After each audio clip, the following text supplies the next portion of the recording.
Some truths refuse to stay buried.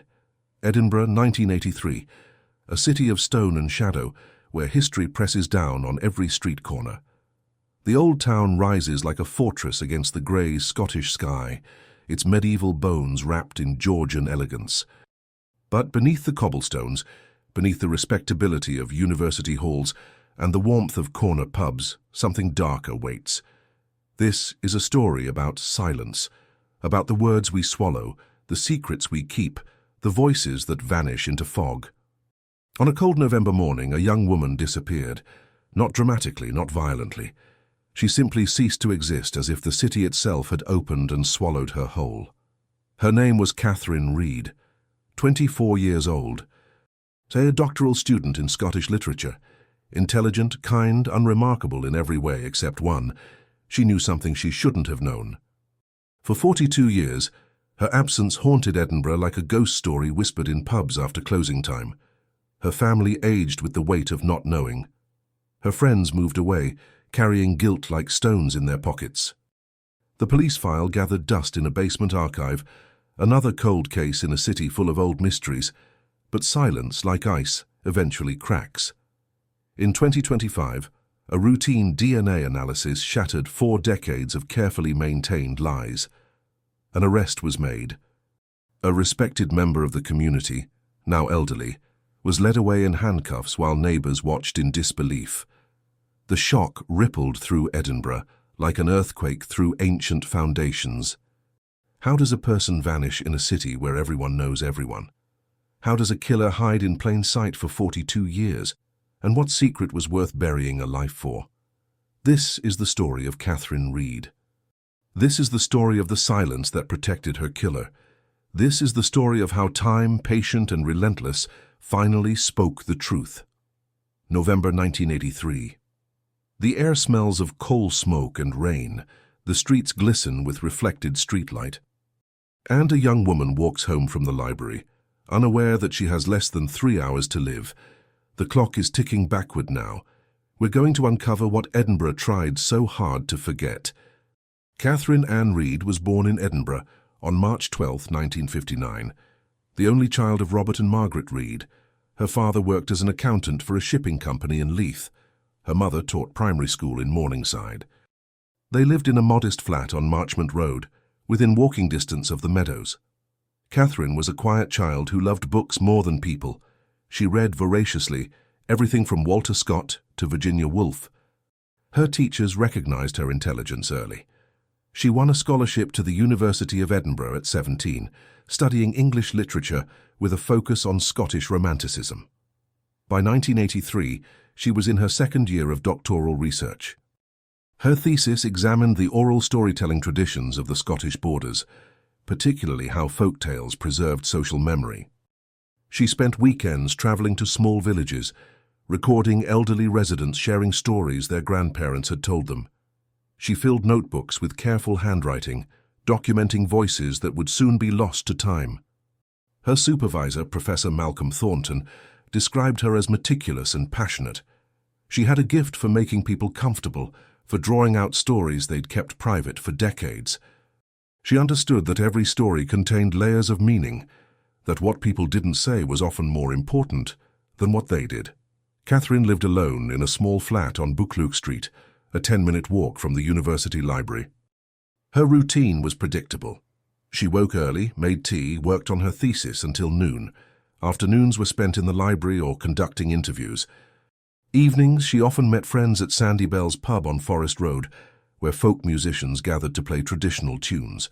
She had a small circle of close friends, mostly fellow graduate students, Sarah MacLeod, studying history, James Kerr, working on a thesis about Scottish Gaelic poetry, David Morrison, a quiet young man researching medieval manuscripts. They formed a tight group, bound by shared intellectual passions and the particular loneliness of academic life. Catherine dated occasionally, but had no serious romantic relationships. Her friends teased her gently about being married to her research. She laughed it off, saying there would be time for romance after she finished her doctorate. She was focused, disciplined, content with her solitary life. But in October 1983, something changed. Sarah noticed it first. Catherine seemed distracted during their weekly coffee meetings. She asked fewer questions, offered shorter answers. When Sarah pressed her, Catherine smiled and said she was fine, just tired from travelling for interviews, but her eyes told a different story. James noticed she'd stopped coming to the pub on Friday evenings. When he asked why, she said she had too much work, but he'd seen her thesis notes. She was ahead of schedule, not behind. David saw her one evening in the library, sitting at her usual desk near the Scottish history section. She was staring at a notebook, not reading, just staring. When he approached, she quickly closed it and gathered her things. She left without saying goodbye. Something was troubling Catherine Reed. Something she couldn't or wouldn't share with her closest friends. Edinburgh in November is a city of early darkness. By 4 in the afternoon, streetlights flicker on. Shadows pool in closes and winds. The wind carries the smell of the sea, cold and salt-sharp. People hurry home, collars turned up against the chill. Catherine's flat was on the 3rd floor of a Victorian tenement. The building had thick stone walls, high ceilings and a shared stairwell that echoed with footsteps. Her neighbours were mostly students and young professionals. They nodded politely when passing but rarely spoke. Her flat was small but comfortable. A single bedroom, a kitchen with a window overlooking the street, a sitting room lined with bookshelves. She decorated simply: a worn sofa, a wooden desk, a reading lamp. The walls were covered with maps of Scotland, marked with pins showing where she'd conducted interviews. On her desk sat a typewriter, a stack of notebooks, and a cassette recorder she used for interviews. Next to the typewriter was a photograph of her parents, taken on a summer holiday in the Highlands. They looked happy, younger, unaware of the grief that waited in their future. Catherine was methodical in her work. She transcribed each interview carefully, noting not just words but pauses, hesitations, emotional inflections. She understood that silence carried meaning, that what people refused to say revealed as much as what they shared. In late October, she'd travelled to a village near Peebles to interview an elderly woman named Agnes Drummond. Agnes was 91, sharp-minded, with a memory that reached back to the First World War.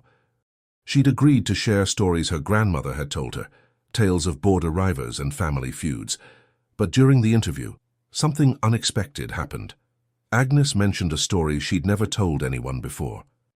A story about a prominent Edinburgh family, a scandal buried decades ago, a young woman who disappeared in suspicious circumstances.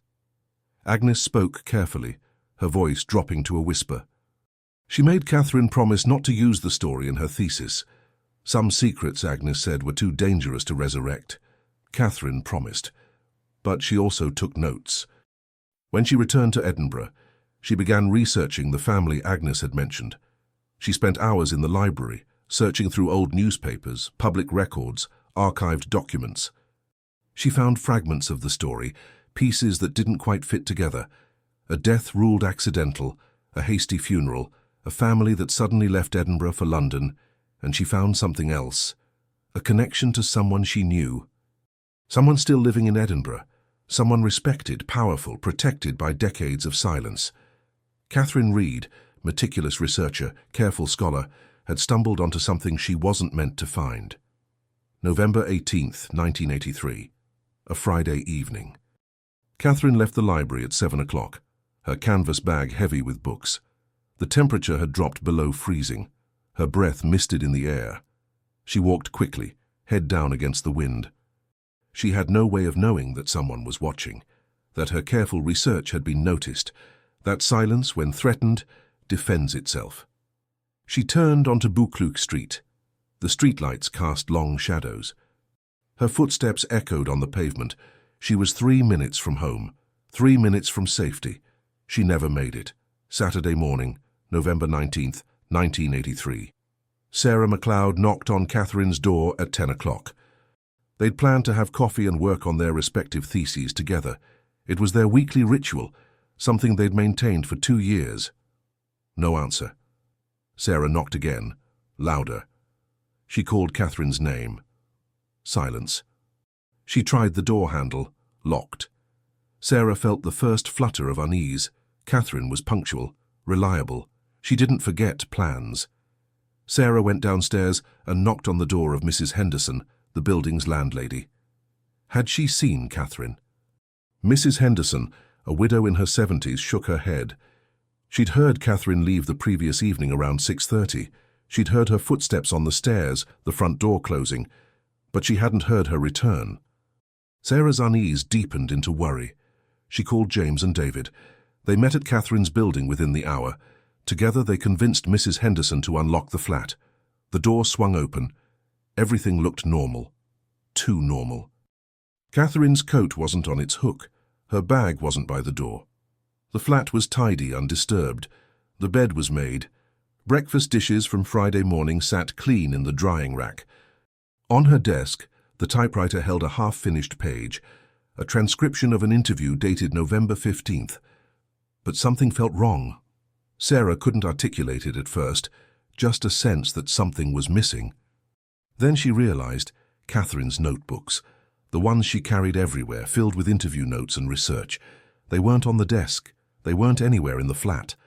James checked the bedroom. David searched the kitchen. Nothing seemed disturbed, no signs of struggle, no indication of what had happened. They called Catherine's parents. Robert Reed answered, his voice immediately tense when he heard Sarah's worried tone. No, they hadn't heard from Catherine. She usually called on Sunday evenings. Was something wrong? Sarah didn't know how to answer. She said Catherine hadn't come home the previous night, that her friends were concerned. Robert said he'd drive into the city immediately. By noon, they'd called the police. The officer who responded was young, polite, and not particularly concerned. A 24-year-old woman hadn't come home for one night. She'd probably stayed with a boyfriend or gone to a party. Students did that sort of thing. Sarah insisted Catherine wasn't like that. She was responsible, predictable. Something was wrong. The officer took notes, asked questions.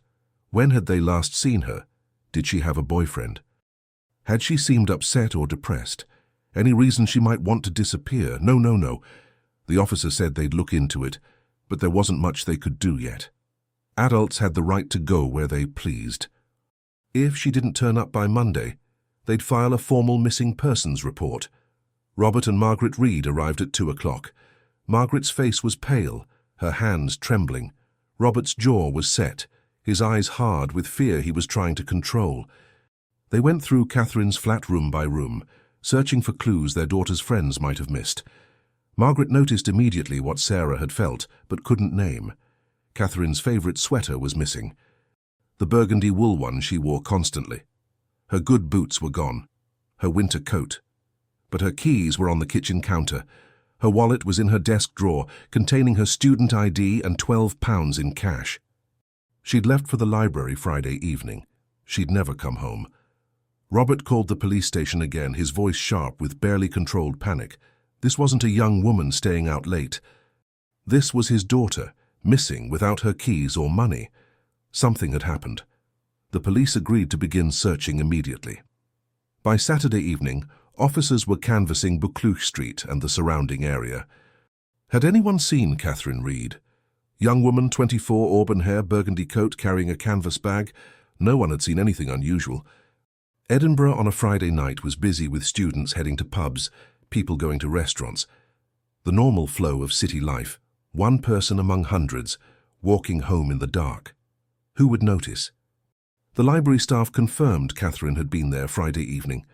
She'd left around 7 o'clock, same as always. She'd checked out 3 books on Scottish folklore. She'd seemed normal, quiet, focused. The route from the library to her flat was straightforward. Down George Square along Buccleuch Street, 10 minutes on foot, streetlights the entire way, not a dangerous area. Students walked it every night without incident. But somewhere along that route, Catherine Reed had vanished. Sunday morning, the search expanded.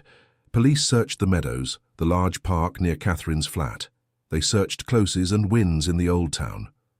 They checked hospitals, homeless shelters, anywhere a confused or injured young woman might have ended up. Nothing. Sarah, James and David printed flyers with Catherine's photograph. The picture showed her smiling, holding a book taken at a pub gathering 3 months earlier. They posted the flyers throughout the university, in shops, on telephone poles. Missing Catherine Reed. Last seen November 18th. Please contact police with any information. The university community responded with shock and concern. Catherine was well liked, respected. Professors and students joined the search. Volunteers walked the streets calling her name, looking in places police might have missed. But Edinburgh is a city of hidden spaces, closes that lead to courtyards, winds that twist between buildings. Cellars and basements in centuries-old structures, searching thoroughly would take weeks. By Monday, the story appeared in the Edinburgh Evening News. University student missing. The article was brief, factual. Catherine's photograph stared out from the page, her intelligent eyes meeting the reader's gaze. Tips began coming in. Someone thought they'd seen her at Waverley Station. Someone else claimed she'd been at a pub in Leith. Police followed each lead methodically. Every sighting turned out to be a different young woman, someone who vaguely resembled Catherine but wasn't her. Professor Thornton, Catherine's supervisor, was interviewed by police. When had he last seen her? Tuesday afternoon, November 15th. They'd met to discuss her research progress. She'd seemed fine, engaged, excited about recent interviews. Had she mentioned any problems? Any concerns? No. Nothing. The police asked about her research. What exactly was she working on? Thornton explained. Oral history, folklore, storytelling traditions, nothing controversial, nothing that would put her in danger. But he mentioned something that caught the detective's attention. Catherine had recently become interested in a particular type of story, tales about disappeared women. Folk narratives about young women who vanished mysteriously, sometimes blamed on fairies or supernatural forces, but often hiding darker human truths. She'd said something to him during their last meeting.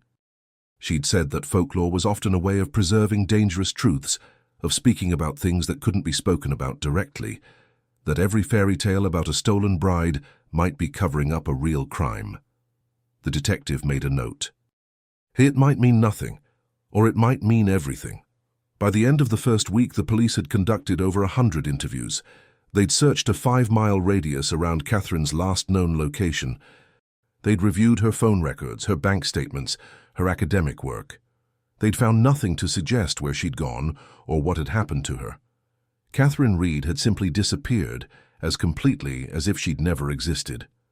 Her parents moved into her flat, unable to bear the thought of leaving it empty.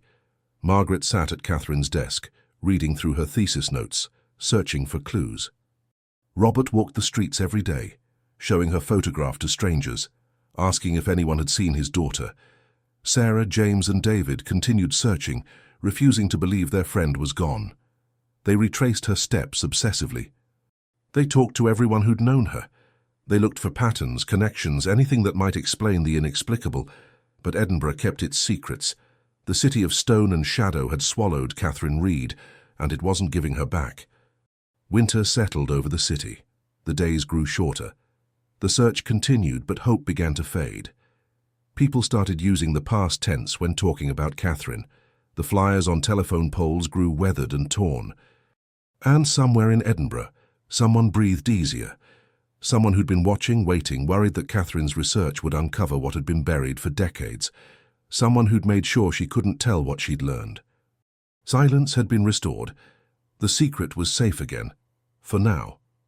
Detective Inspector Graham Wallace was assigned to lead the investigation. 43 years old, 20 years on the force, he'd worked dozens of missing persons cases. Most ended with the person found safe, embarrassed by the fuss. Some ended with tragedy, suicides, accidents, bodies recovered from the Firth of Forth. But Catherine Reed's case felt different from the start. Wallace was methodical, patient, skeptical of easy answers. He didn't believe in coincidences. He didn't believe young women vanished without reason. Someone knew something. Someone had seen something. His job was to find that person. He began by reconstructing Catherine's final week. Tuesday, November 15th, meeting with Professor Thornton. Wednesday, library all day. Thursday, travelled to Peebles for an interview, returned by evening. Friday, library until 7, then disappeared. Wallace obtained Catherine's research materials from her flat. He read through her notebooks, trying to understand what she'd been working on. The interviews were fascinating, detailed accounts of old stories and local legends. But nothing jumped out as dangerous or controversial. Then he found the notebook from her October interview with Agnes Drummond. The transcription was careful, thorough, but there were gaps. Places where Catherine had written off-record in the margins, sections where she'd noted follow up and verify. Wallace drove to Peebles to interview Agnes Drummond. The elderly woman lived in a small cottage on the edge of the village. She was wary when Wallace introduced himself, her eyes sharp despite her age. He asked about Catherine's visit. Agnes confirmed the young woman had come to record stories. She'd been polite, interested, a good listener. Had Catherine asked about anything unusual, anything beyond folklore? Agnes hesitated. Then she said Catherine had been interested in old scandals, in stories about disappeared women. Agnes had shared some tales, nothing specific. Just old gossip, the kind every village had. Wallace pressed gently. Had Agnes mentioned any particular families, any names? Agnes's face closed. She said she was old and tired. Her memory wasn't what it used to be. She couldn't remember details. She asked Wallace to leave. He left his card, asking her to call if she remembered anything. She took the card but said nothing. Wallace knew she was hiding something, but he couldn't force an elderly woman to talk. He made a note to return if other evidence pointed back to her. Back in Edinburgh, Wallace interviewed Catherine's friends again, digging deeper. Sarah mentioned that Catherine had seemed distracted in October. James said she'd stopped coming to the pub. David remembered seeing her in the library, closing a notebook quickly when he approached. Something had changed in October, something connected to her research. Wallace requested access to the university library's records. He wanted to know what Catherine had been reading, what archives she'd accessed. The librarian, a stern woman named Mrs. Patterson, was initially resistant. Student records were private. But Wallace persisted, and eventually she provided a list. In October, Catherine had requested access to old newspaper archives, specifically Edinburgh papers from the 1920s and 1930s. She'd spent hours in the archive room, going through bound volumes of yellowed newsprint. Wallace went to the archives himself. He requested the same volumes Catherine had examined. He spent 2 days reading through decades-old news, looking for anything that might have caught her attention. He found several stories about disappeared women. In 1927, a young housemaid named Ellen Fraser had vanished from a wealthy household in the new town. The case had been investigated briefly, then closed. The family had left Edinburgh shortly after. In 1934, another young woman, a factory worker, had disappeared near Leith. Her body was found 3 weeks later in the water of Leith. Death was ruled accidental drowning, though there were whispers of foul play. Wallace made notes on both cases. He tried to find connections to Catherine's research, to people still living in Edinburgh. But the trail was cold, buried under 50 years of time. He interviewed Professor Thornton again, asking specifically about Catherine's interest in historical disappearances. Thornton said it was a natural extension of her folklore research. Many folk tales were based on real events, real tragedies transformed into stories. Catherine had been exploring that intersection between history and myth. Had she mentioned any specific cases, any families? Thornton thought carefully. He said Catherine had mentioned the Fraser case once in passing. She'd found it interesting that the family had left Edinburgh so suddenly, but she hadn't pursued it as part of her thesis. It was just curiosity. Wallace asked if the Fraser family was still prominent in Edinburgh. Thornton said he didn't know. He wasn't from Edinburgh originally. He didn't know the old families. Wallace began researching the Fraser family. He found that they'd been wealthy merchants, involved in shipping and trade. The family had indeed left Edinburgh in 1927, relocating to London. But one branch had remained.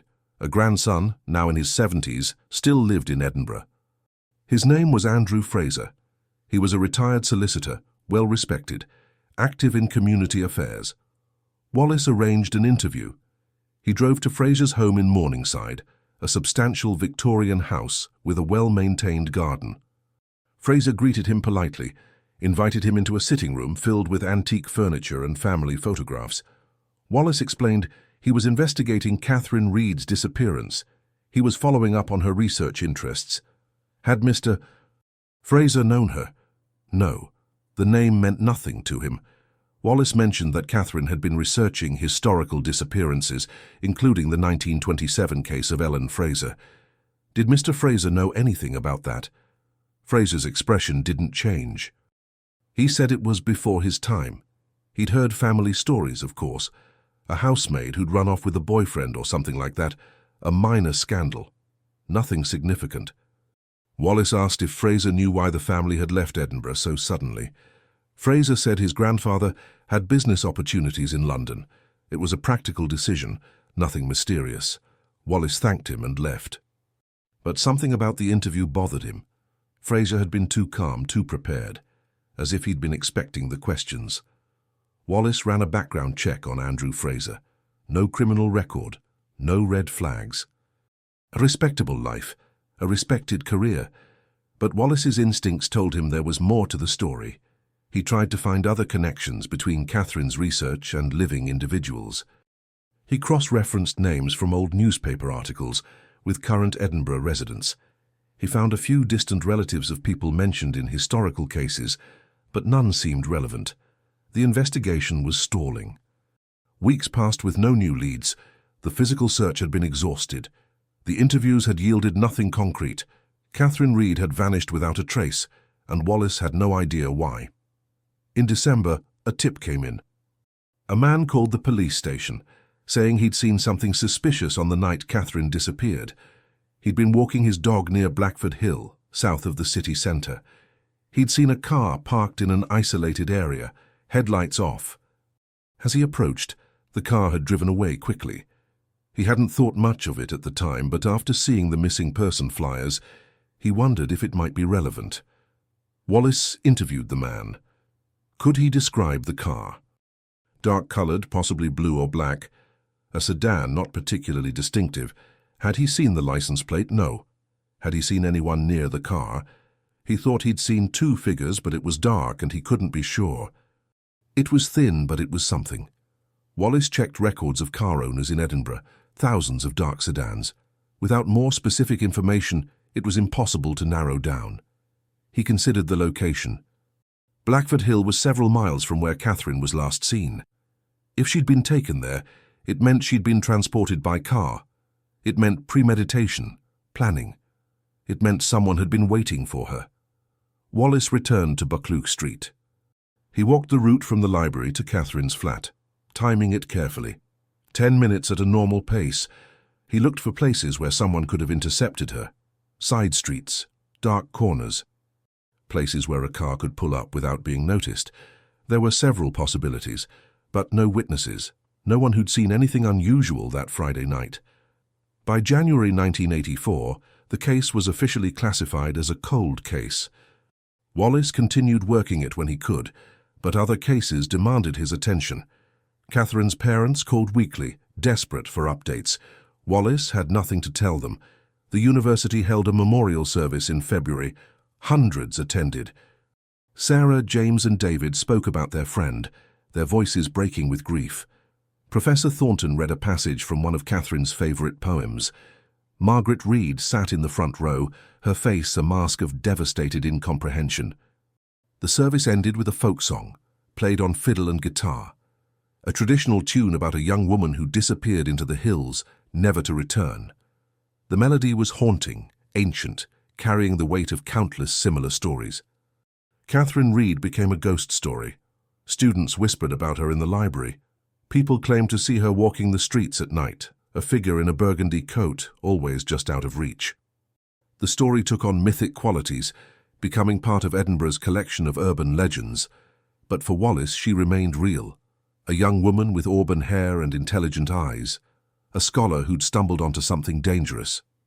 A victim who deserved justice. He kept her file on his desk.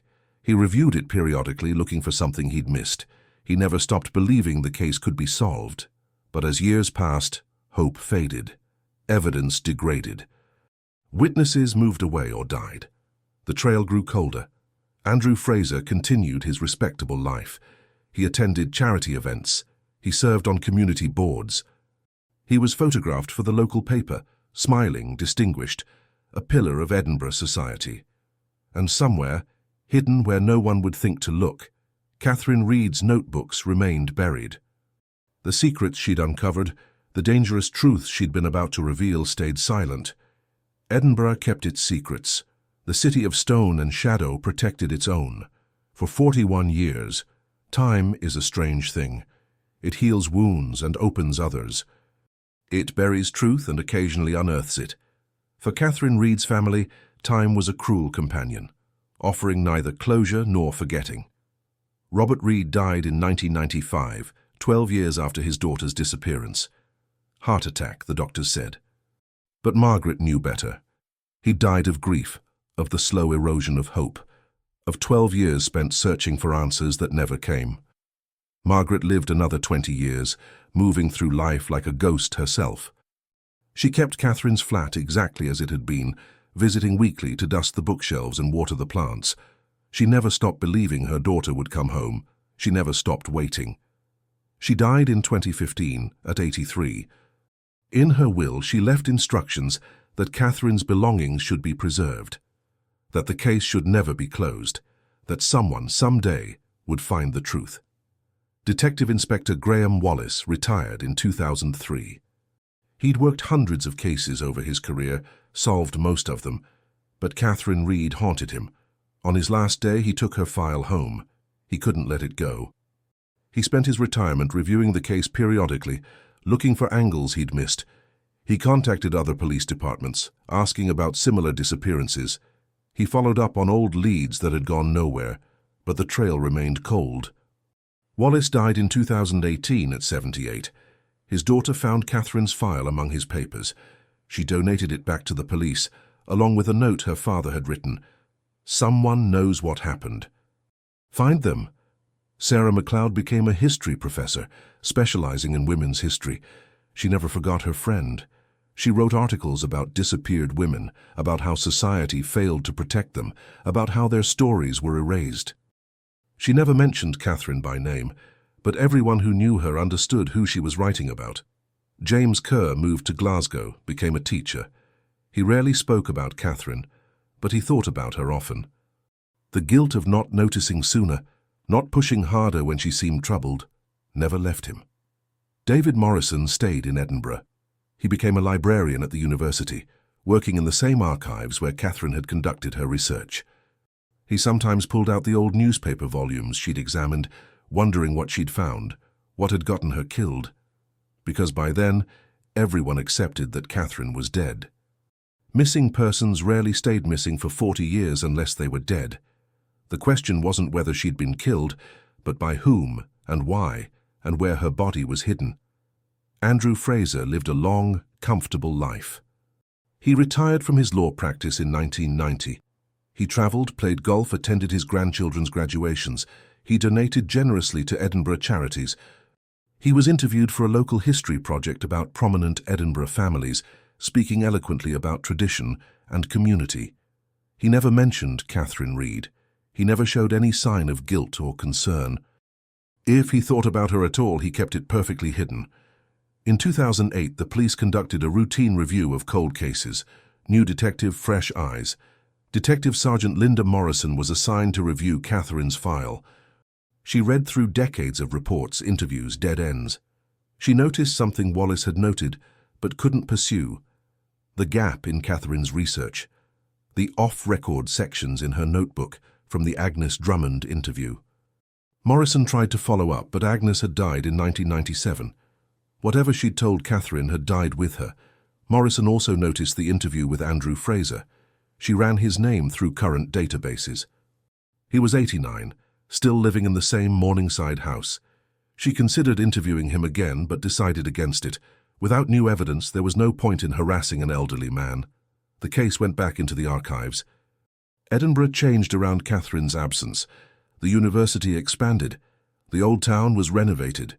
New buildings rose. Technology transformed daily life. The city where Catherine had disappeared became almost unrecognizable. But some things remained constant. The stone buildings, the grey sky, the wind from the sea, the weight of history pressing down on every street, and the silence. The careful, maintained silence around certain families, certain secrets, certain truths that Edinburgh had decided to bury. In 2019, a true crime podcast featured Catherine's case. The Disappeared, Edinburgh 1983. The hosts interviewed Sarah, now 71. She spoke about her friend, her voice still breaking with emotion after 36 years. The podcast generated renewed interest. Tips came in, most useless. Someone claimed to have seen Catherine in Australia. Someone else said she'd joined a cult. The police followed up dutifully, found nothing credible. But one tip was different. An anonymous caller said to look at the Fraser family. Said there were old stories, whispers about what had happened to the housemaid in 1927. Said Catherine Reid had been asking questions about things she shouldn't have been asking about. The tip was logged, but not pursued. Anonymous tips without specific evidence rarely led anywhere. And Andrew Fraser had died in 2020, at 99. Whatever he'd known had died with him. Or so everyone thought. The COVID-19 pandemic shut down the world in 2020. Edinburgh's streets emptied. The university closed. The archives were locked. For 2 years, Catherine's case sat untouched, one file among thousands in a basement storage room. But in 2022, something changed. Police Scotland launched a new initiative, using advanced DNA technology to review cold cases. They partnered with forensic genealogy experts, the same techniques that had solved decades-old cases in America.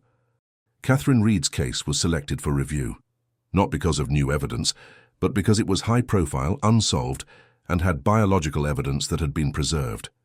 In 1983, investigators had collected trace evidence from Catherine's flat.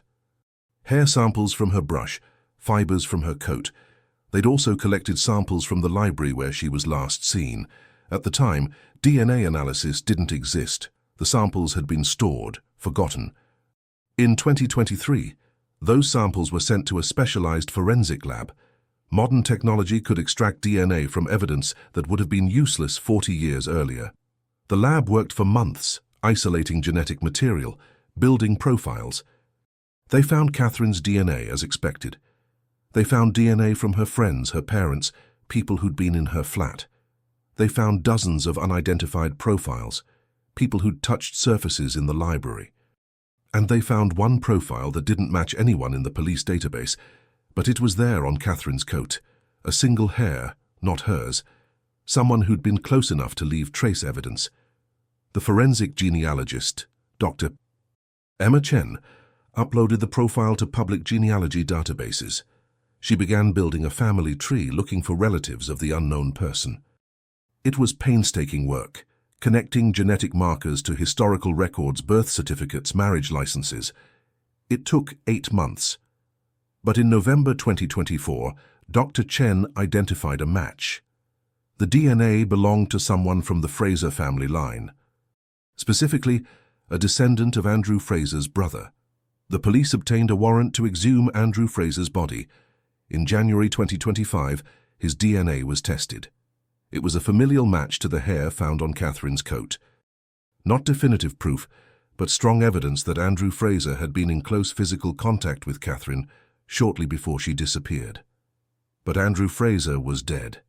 He couldn't be prosecuted. The case seemed destined to remain technically unsolved, even with this new evidence. Then investigators made another discovery. Andrew Fraser had a son, Michael Fraser, 68, also a solicitor, also living in Edinburgh. Also someone who would have been 26 in 1983, someone who would have had access to his father's car, someone who might have helped cover up a crime. The investigation shifted focus.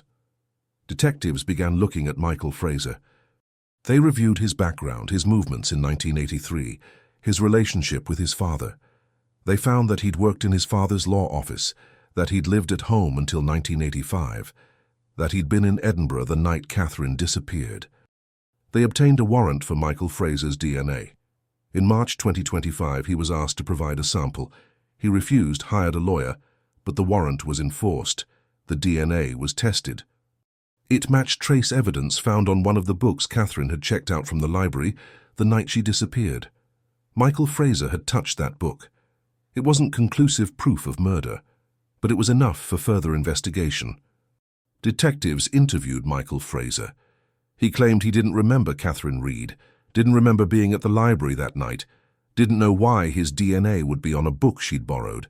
His story didn't hold. Investigators pressed harder. They searched his home, his office.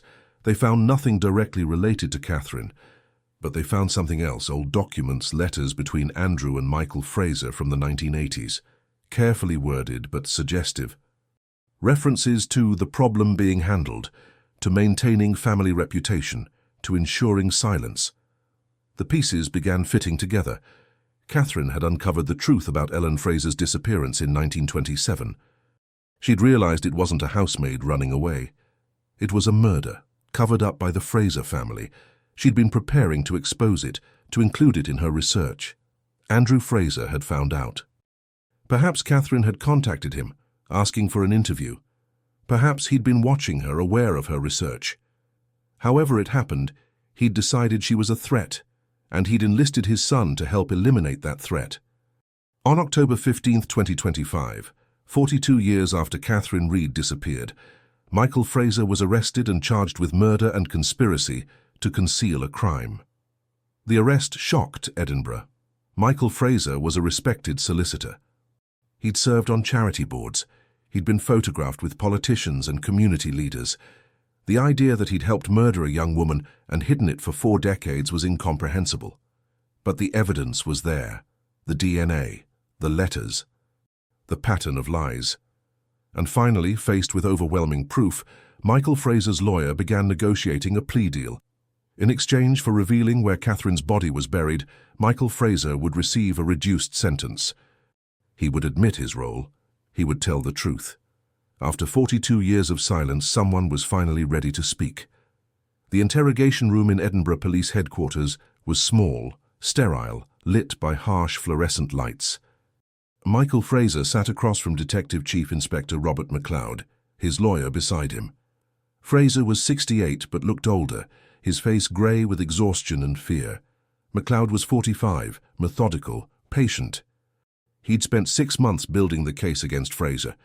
Now he was about to hear the truth that had been buried for 42 years. The recording equipment was activated. MacLeod stated the date, time, and names of everyone present. Then he looked at Fraser and said, "Tell us what happened to Catherine Reed." Fraser was silent for a long moment. Then he began to speak. In October 1983, Catherine Reed had written to Andrew Fraser requesting an interview.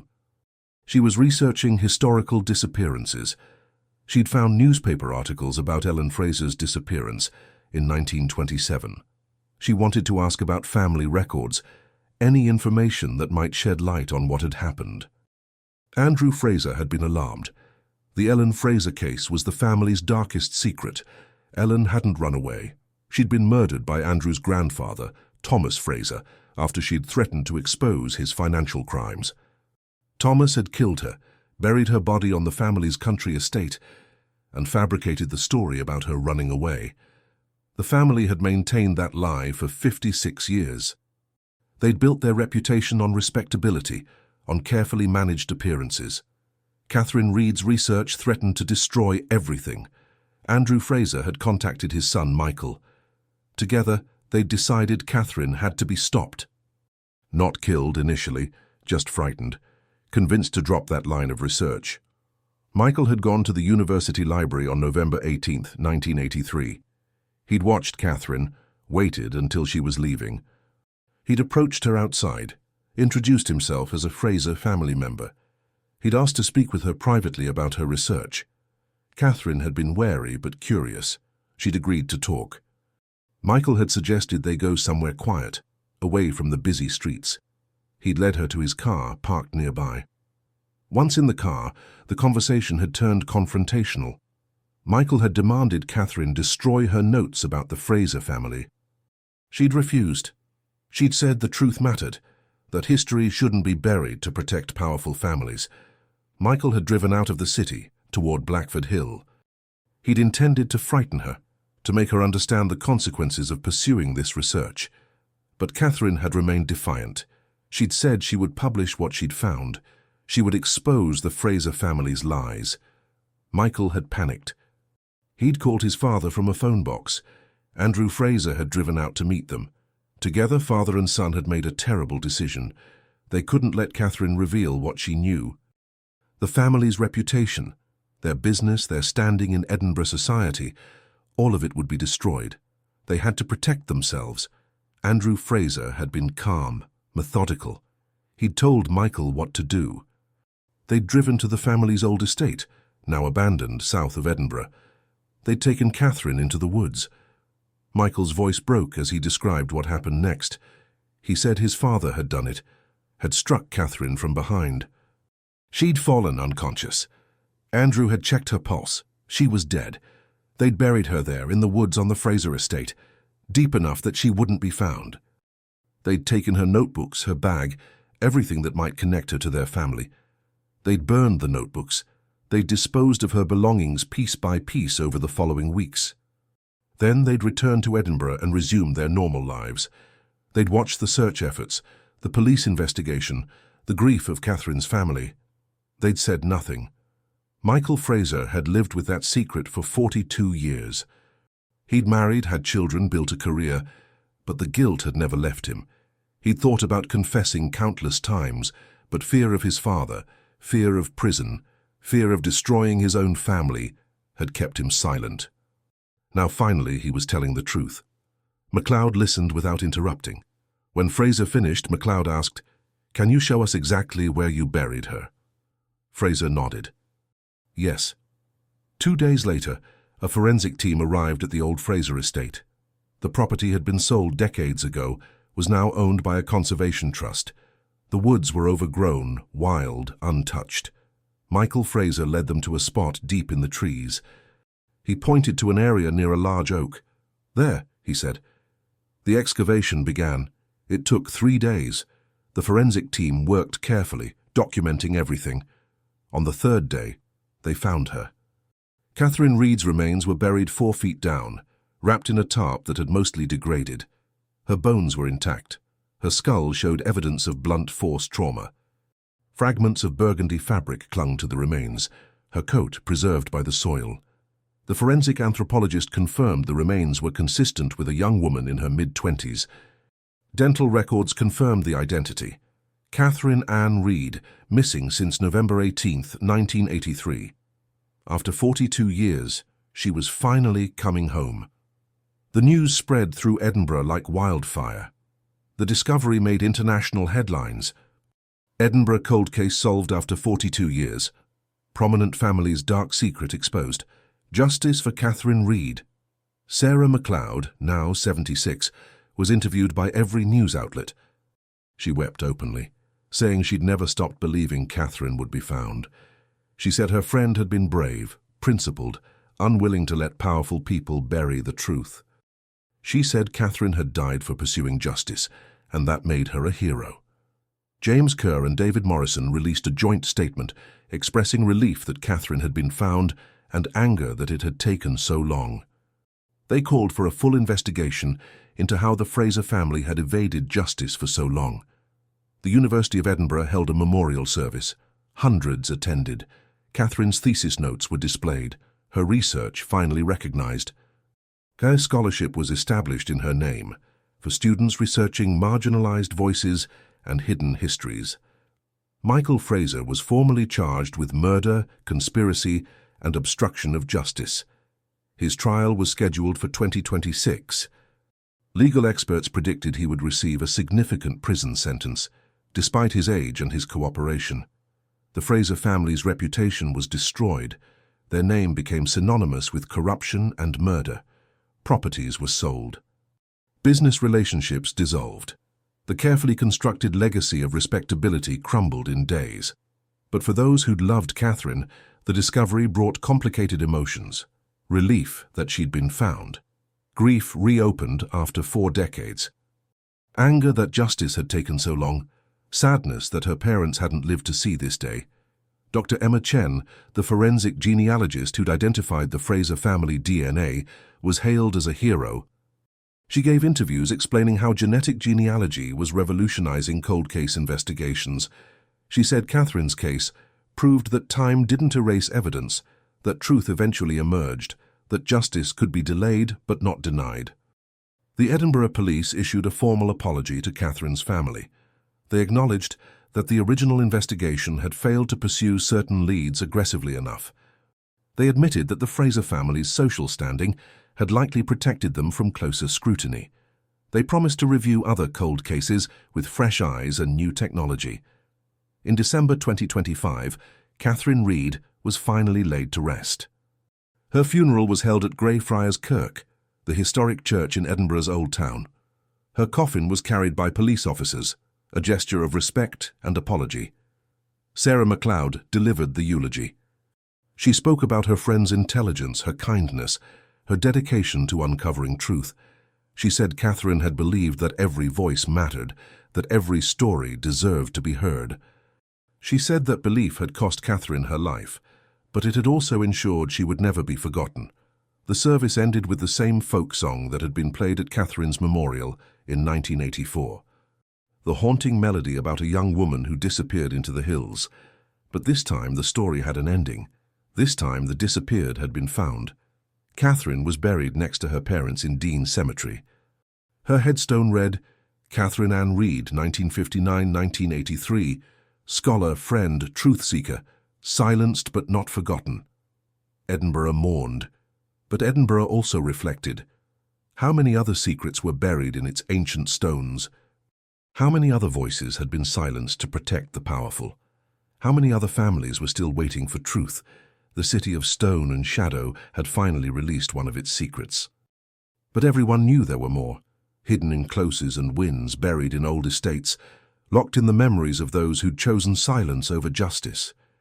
Catherine Reed's case was solved, but her story was a reminder that truth, no matter how deeply buried, eventually finds its way to light.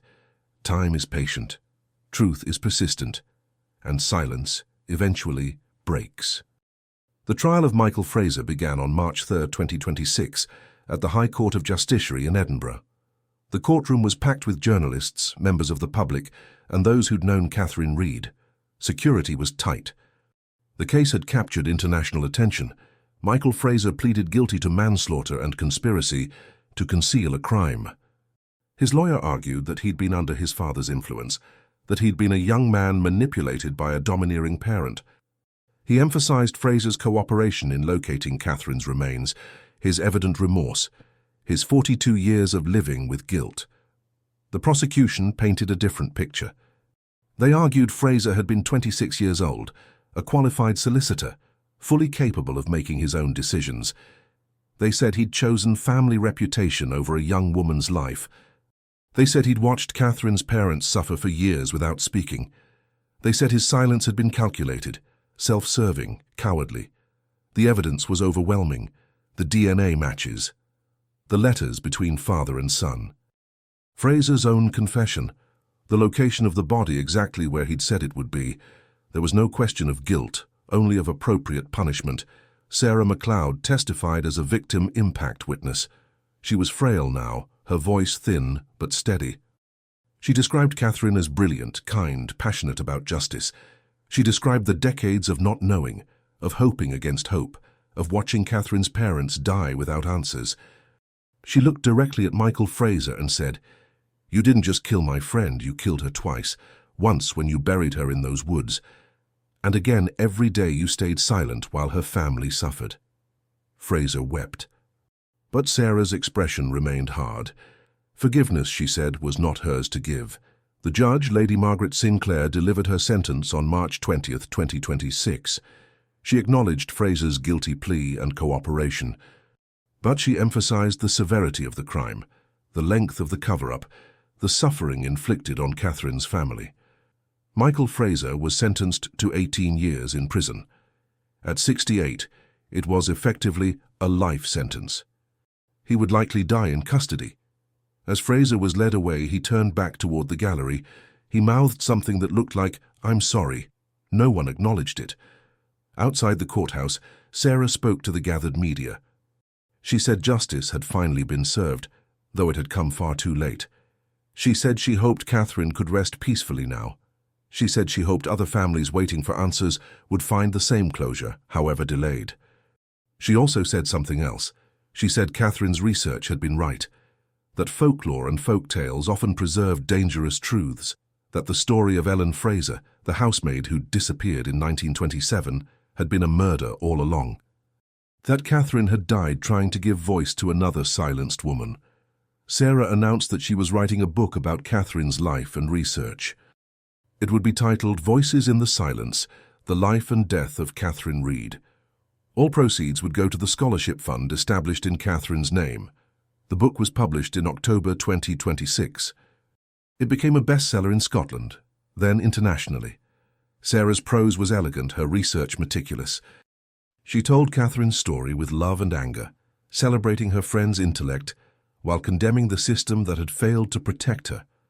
The book also told Ellen Fraser's story. Sarah had spent months researching the 1927 case, using Catherine's notes as a starting point. She'd uncovered evidence that Thomas Fraser had indeed murdered Ellen after she'd discovered his embezzlement scheme.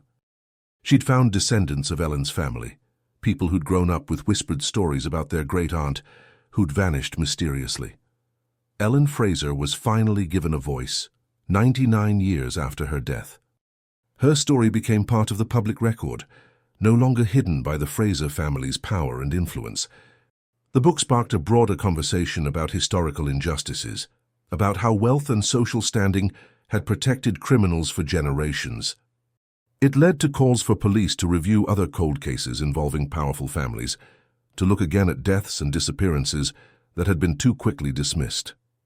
Edinburgh police established a dedicated cold case unit, staffed by detectives and forensic specialists. They began systematically reviewing unsolved cases from the past 50 years, prioritizing those where new DNA technology might yield results. Within a year, 3 additional cases were solved. Bodies were found. Families received answers.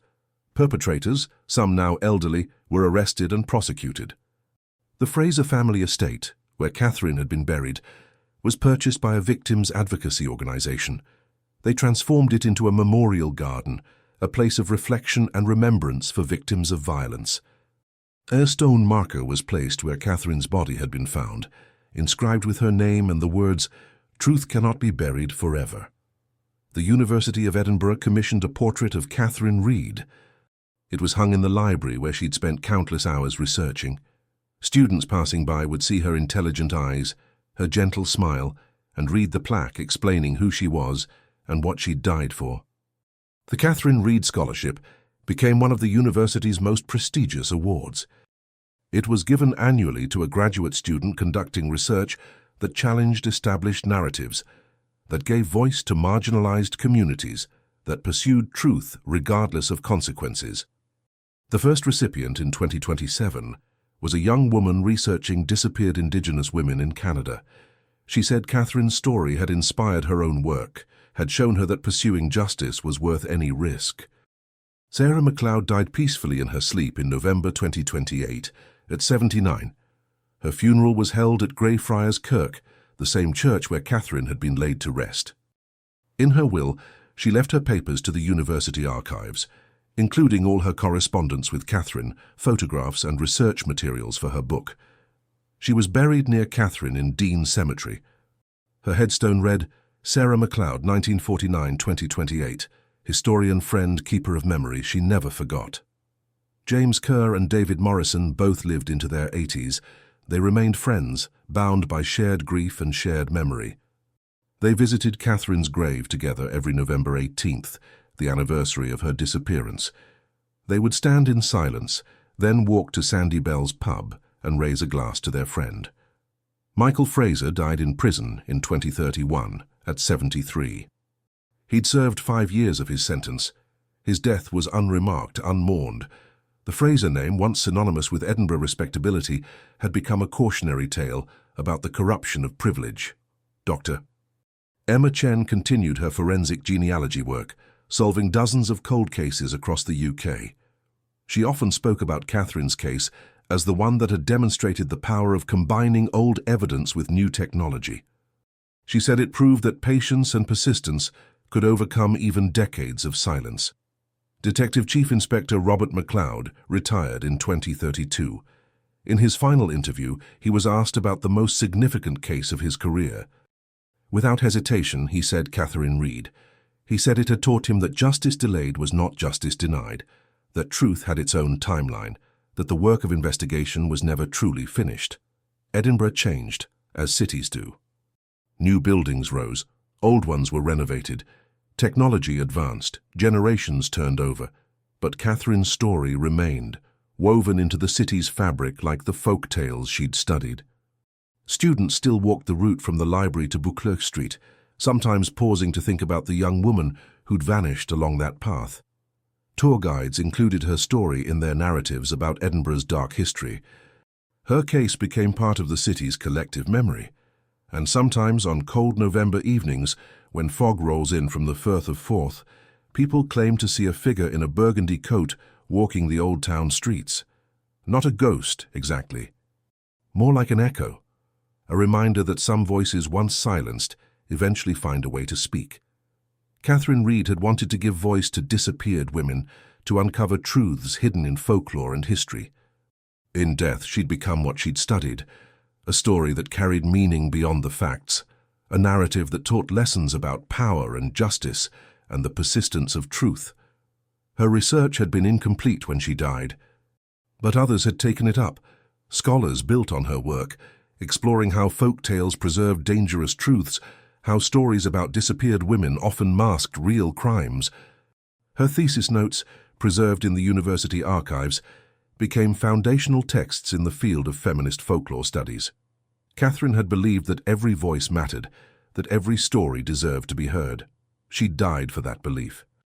But her death had ensured that her voice, and the voices of those she'd tried to amplify, would never be forgotten. The city of stone and shadow had tried to keep its secrets, but Catherine Reed, even in death, had refused to let silence win. Epilogue. On November 18, 2033, exactly 50 years after Catherine Reed disappeared, the University of Edinburgh held a commemorative symposium. Scholars from around the world gathered to discuss her work, her legacy, and the ongoing fight for justice in cold cases. Sarah's book was required reading. Catherine's research methods were analysed and celebrated. Her story was told to a new generation of students who'd never known her, but understood what she represented. The symposium ended with a walk from the library to Buccleuch Street, retracing Catherine's final journey. Hundreds participated, walking in silence, carrying candles against the November darkness. They stopped at the spot where Catherine was last seen. Someone read a passage from her thesis, her words about how stories preserve memory, how voices echo across time, how truth cannot be permanently buried. Then they continued to Dean Cemetery, where flowers were placed on Catherine's grave. The stone was weathered now, but the inscription remained clear: scholar, friend, truth seeker, silenced but not forgotten. As the crowd dispersed into the Edinburgh night, the city seemed to hold its breath. The ancient stones, the narrow closes, the wind from the sea, all of it felt charged with meaning, with memory, with the weight of stories told and untold. Catherine Reed had been silenced, but her story had spoken louder than her killers could have imagined. It had exposed corruption, brought justice, inspired change, and reminded everyone that truth, no matter how deeply buried, eventually finds its way to light. The folk tales she'd studied always ended with a moral, a lesson learned. Her own story had become one of those tales, passed down not through oral tradition, but through books and articles and commemorations. The lesson was simple but profound. Silence is never permanent. Truth is patient. Justice may be delayed, but it cannot be denied forever. And every voice, no matter how it's silenced, eventually finds a way to speak. Edinburgh, city of stone and shadow, had learned that lesson. Catherine Reed had taught it at the cost of her life, but her voice, finally, was heard. And it would echo through the city's streets for generations to come.